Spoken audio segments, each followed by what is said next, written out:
Kari Suominen asuu vuokra-asunnossa.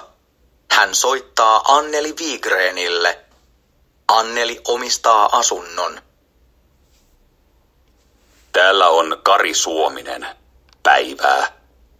Mä olen teidän vuokralainen Mäkitie 8. Päivää.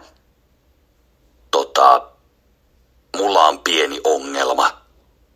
Mun pitäisi maksaa vuokra huomenna, mutta mulla ei oo rahaa. Vai niin? Niin.